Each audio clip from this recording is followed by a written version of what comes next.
you'll see why. Okay.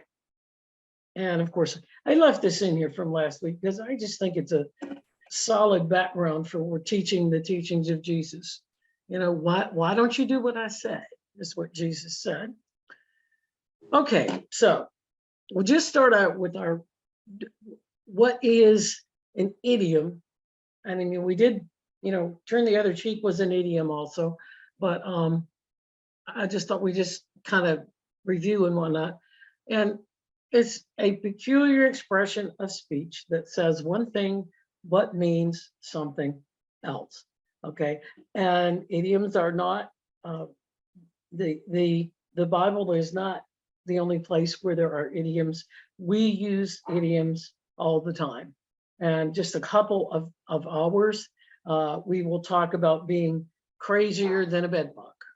Okay, and many others, and we don't realize that they're idioms, but they are. So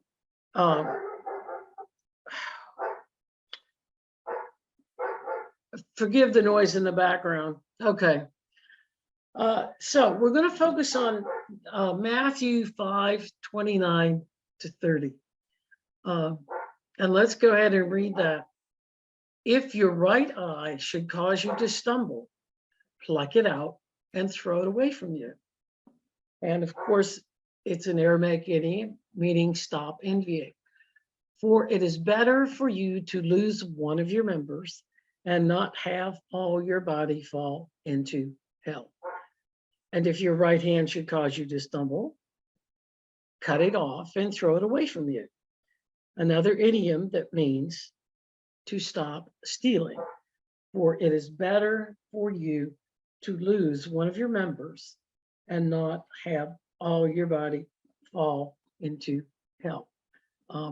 Okay, we're going to do these scriptures and then we're going to talk about them. And Matthew, one more time, has it in 18, Matthew 18. If your hand or your foot offends you, cut it off and cast it away from you. For it is much better for you to go through life lame or maimed, rather than having 2 hands or 2 feet and fall into the everlasting fire. And if your eye offends you, remove it, cast it away from you.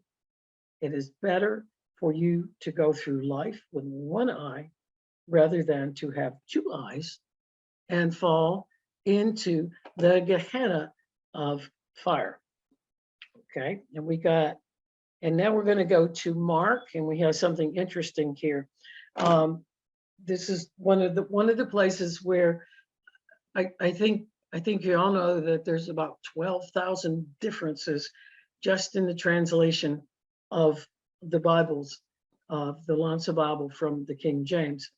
And one of these is very interesting, and it really demonstrates how much clearer Dr. Lanza's translation can be. So we're going to read Mark 9:43 to 47 from the KJV. And it's very similar, and if thy hand offend thee, cut it off.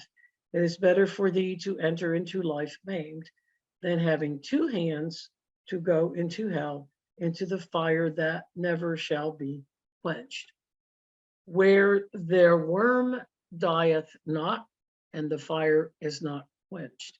And if the foot offend thee, cut it off. It is better for thee to enter halt into life than having 2 feet to be cast into hell, to the fire that shall never be quenched, where their worm dieth not, fire is not quenched. And of course, then he goes on, and if the eye offend thee, pluck it out. Okay, and for it is better for thee to enter into the kingdom of God with 1 eye than having 2 eyes to be cast into hellfire, where their worm dieth not. Now, I don't know about you, but when I read this in the King James, I do not have a clue. And a worm is a worm, and it's just not, but remember, you're not supposed to question. However, when we get to Dr. Lomsa,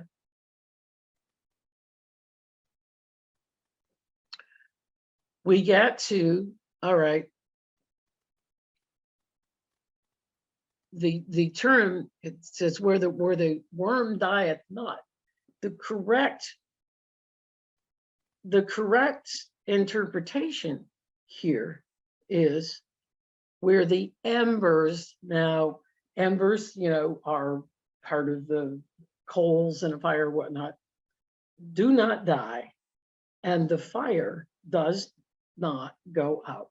So this is just one of the 12,000 differences, and it just happened to appear here.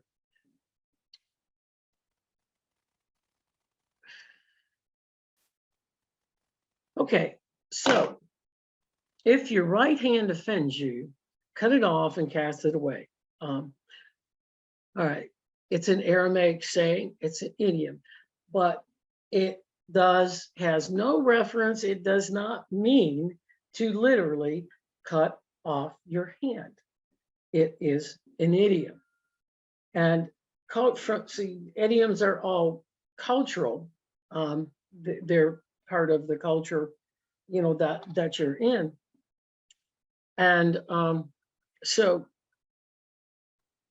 people then would often say to each other, I think even, cut off your hand from my vineyard, meaning don't gather grapes from my vineyard.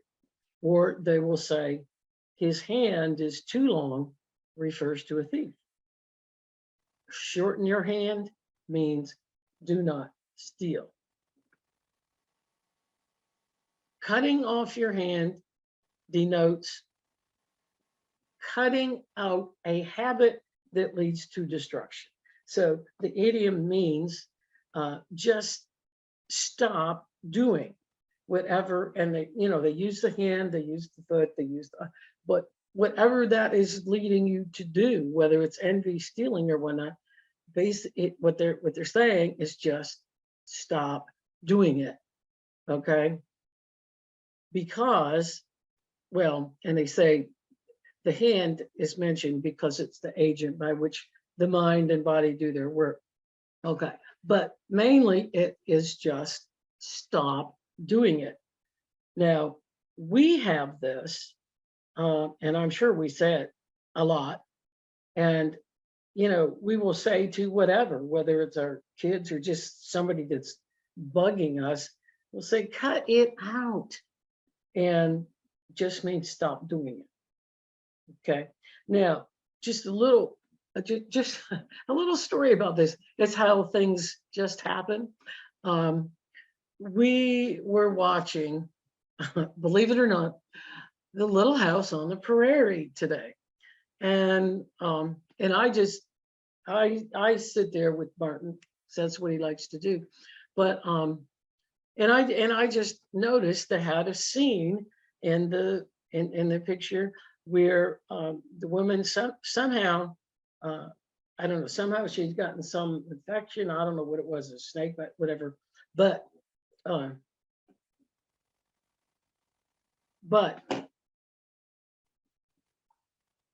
she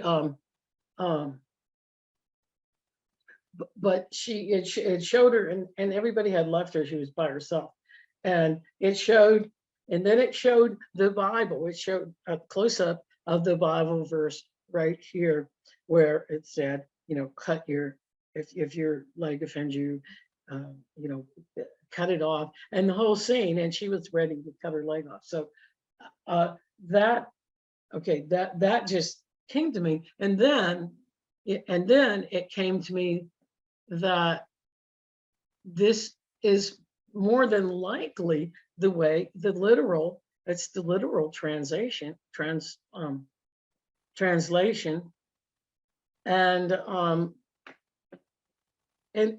that is the reason. That's more than likely one of the reasons why people, they don't want to do the teachings of Jesus. and they say they're just too hard, we can't do them. But it's because they don't understand that this is an idiom. So it doesn't mean now in some of the more primitive cultures, they do cut your hand off for stealing, but that's not what the Bible means, and that's not what Jesus meant. Okay, now let's go. The I one is very interesting. Oh,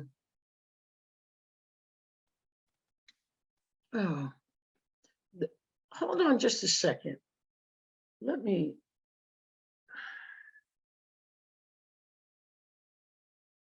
I have someone that just chatted and can't hear.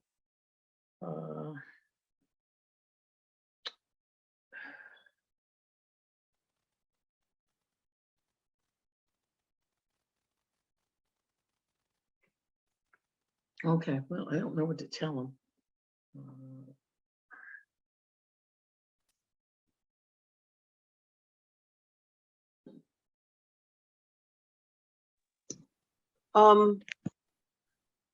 Penny, Yes. in the lower right corner, if he clicks on Wi-Fi and cellular to hear, that might help. Okay, let me tell you.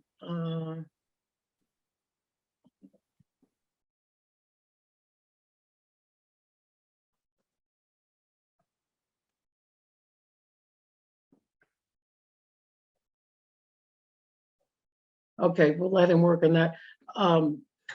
This gentleman happens to be from Africa, so that's why I took time to, and hopefully he'll be able to get on the sound. Okay, so, all right. If your right eye offends you, pluck it out. Or pluck out the envying and coveting eye. Now, and it means to stop envying. And both with all of these, stop doing what, why is Jesus saying stop doing it? Because it will lead to more destructive situations. Okay, that's in all of these. That's what he's saying. The same as with turn the other cheek and meekness. So, but in the in the Jewish the eye. The eye is a symbol of desire and envy. And it means that if one has the habit of envying another's property,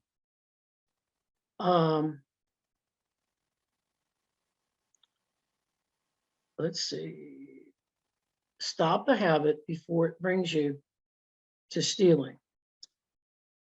All right, now, interesting.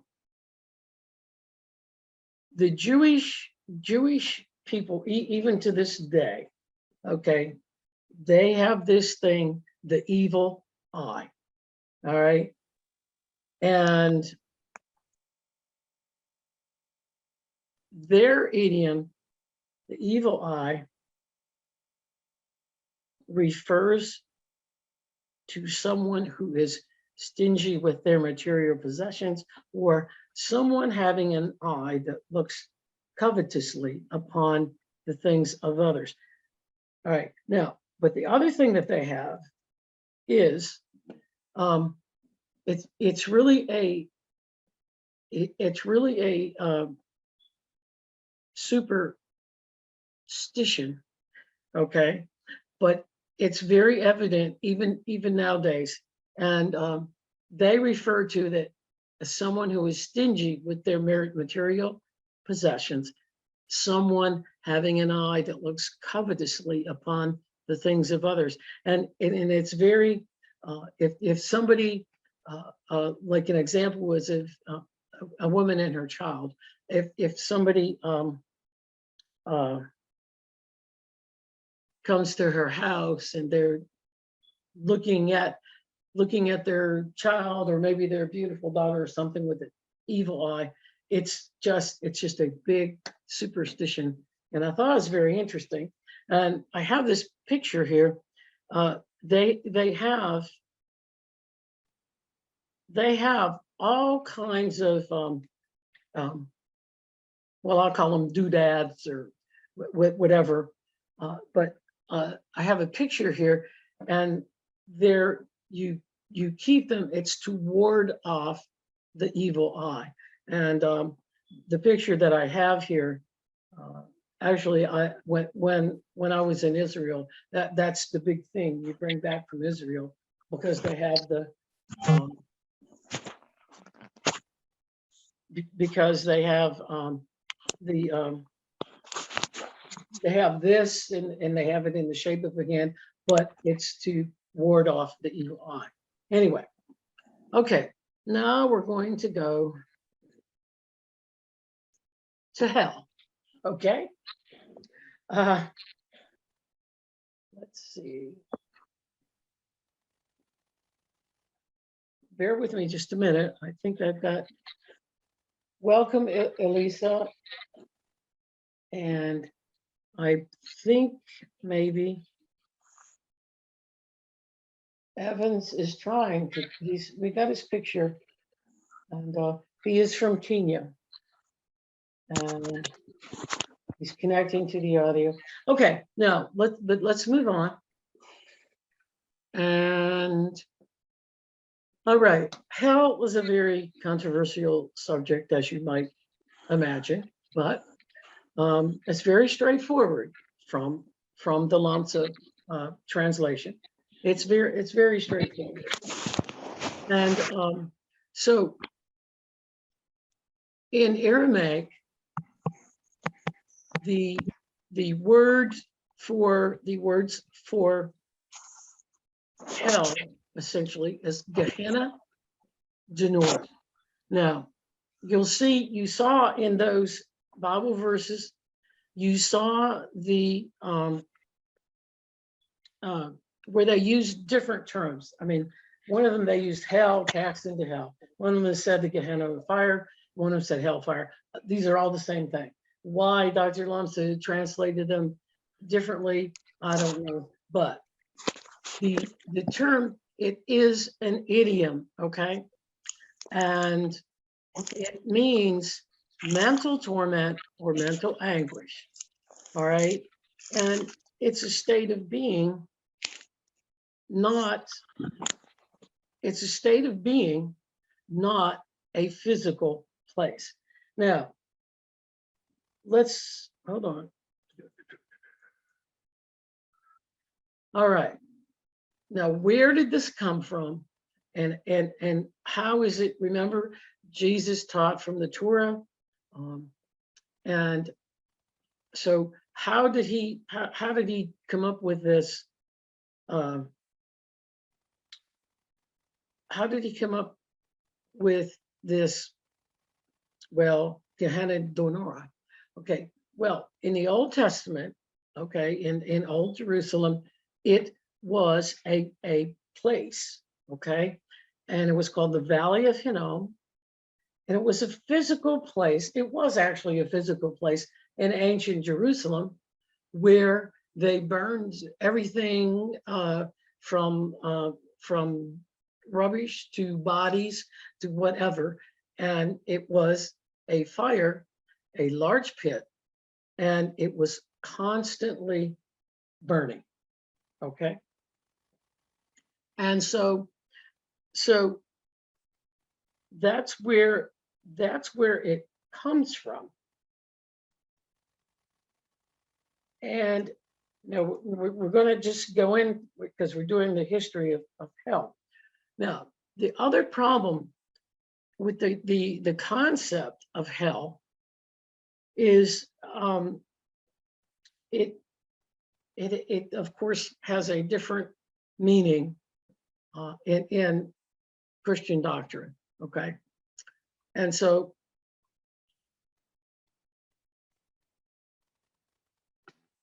in the Old Testament, back in those times, and the Jewish people, all right, they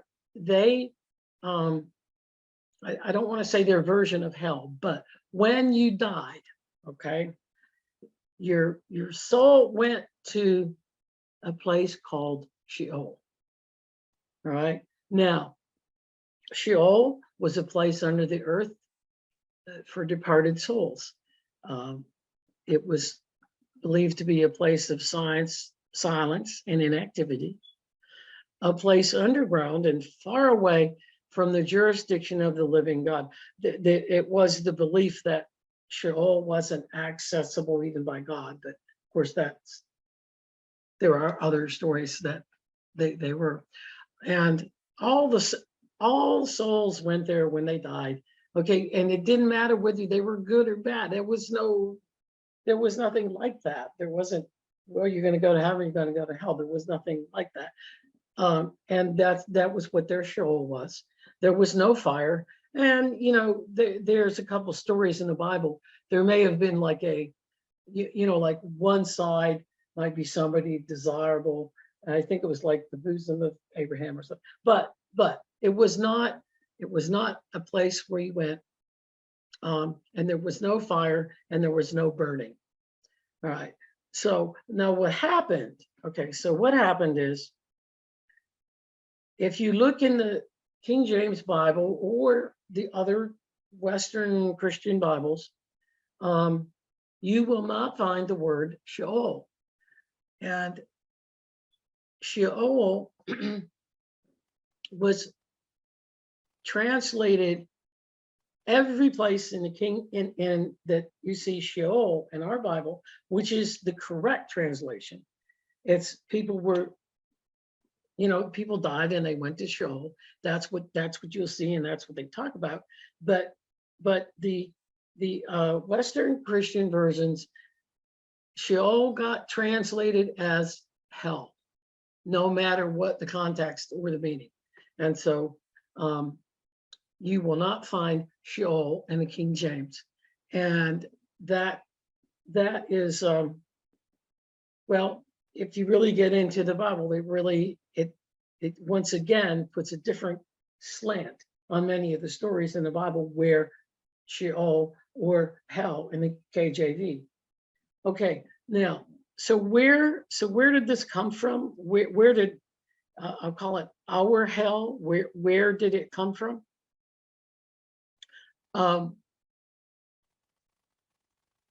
Okay, hell as we know it, as okay, you're going to go to hell when you die.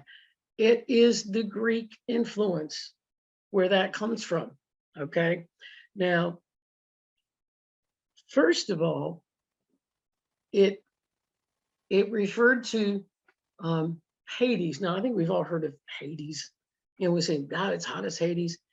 But Hades was the Greek god of the underworld and the dead. Okay, but then Hades also became known as a place, and it was a place deep in the earth, and all souls, good and bad, went there.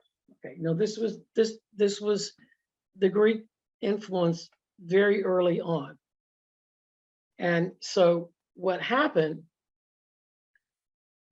All right, the Bible that we know and the Christianity that we know is Western Christianity. Okay, in the 4th century, Constantine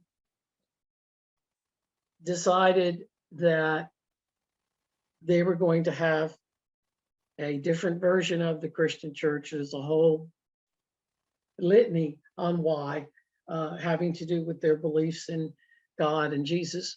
But Constantine said, okay, we're going to have our own thing.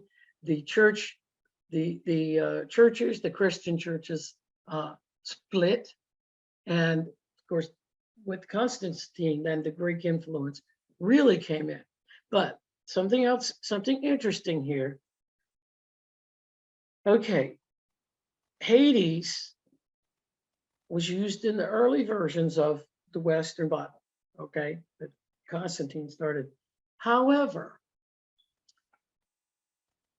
when the Bible was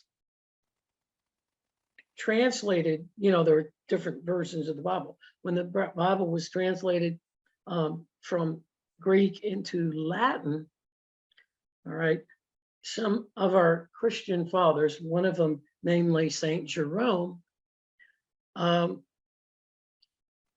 they were very much into Plato, and Plato is the guy that had this theory of heaven and hell and everlasting punishment. Saint Jerome was influenced by that, and that's when it started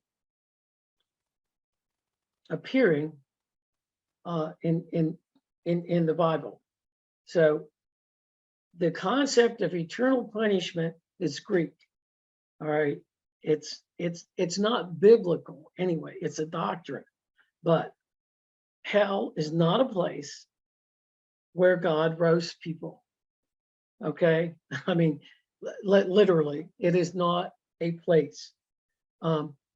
Hell is a state of being full of mental torment and anguish. So if we just briefly go back to the scriptures talking about, well, don't cut your hand off, and and so that you don't be cast into hell fire.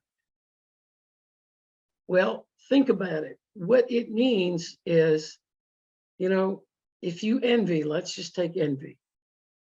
Envy will eat you up. If you're doing it all the time, it will eat you up.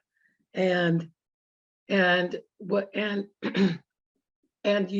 will put you in a state of mental anguish. So, so it's not, okay, well, I'm envying, and I'll go, you'll go to hell for envying. No, you will get into a state of mental anguish. And that's what many of Jesus' teachings are about. Not just the literal physical thing, but Jesus' teachings were about the spiritual, the inner meanings. And so just wanted to be clear, that's what hell is. And we certainly have enough of it here on earth to go around. And it is not a place. Okay.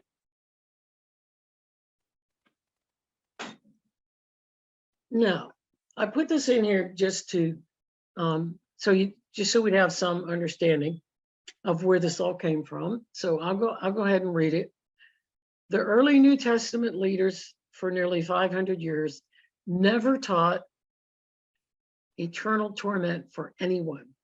Clement of Alexandria and other early church leaders believed in the ultimate and complete salvation of all men. Interesting, huh?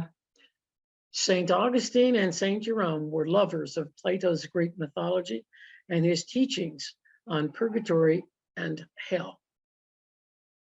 They saw that in previous cultures that a teaching of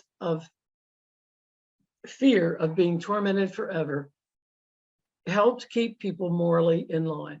They felt that it would work in the church if introduced as doctrine, and that a new translation would be what would educate followers to its veracity. Okay, I hope that doesn't offend anybody, but it is the way it was.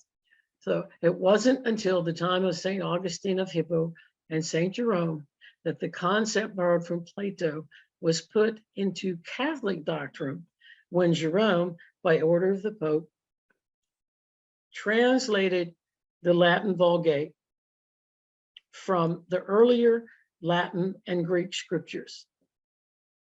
When the King James Version of the Bible was translated in 1611, mostly from the Latin Vulgate, the wording remained supporting the teaching of hell and eternal torment. So I thought so Penny, do I understand this correctly? The concept of purgatory comes in the 16th century? What century is it introduced? Probably back here when is it 380 to 405 AD? Oh, is that when they introduced it's a Catholic doctrine. It's not in all of them, but purgatory is a Catholic doctrine. But the eternal punishment and going to hell, didn't come about until then. So Okay, because I often hear that people say that hell isn't in the original Bible. And so this is no, it basically, isn't. No, no. yeah, this is confirming that. Well, and Huh. you see, hell is not in Alonzo Bible either. If you understand that hell and hellfire, Gehenna Denora, is an idiom. And once again, that just took me back, and I said, well, you know, if people don't know that these are, take these things literally, it's no wonder they turn off the teachings of Jesus. So, Yes. Very interesting. Thanks. okay. And so we will end with hell is a state of being, not a place, living with mental torment or anguish. And remember, heaven is not a place either. Okay. Heaven, the kingdom of God, the kingdom of heaven, and Jesus' teachings are all about the inner meaning, the spiritual thing. And so heaven is a blissful state of being, living in love, peace, joy, and harmony. And it's your choice. Okay.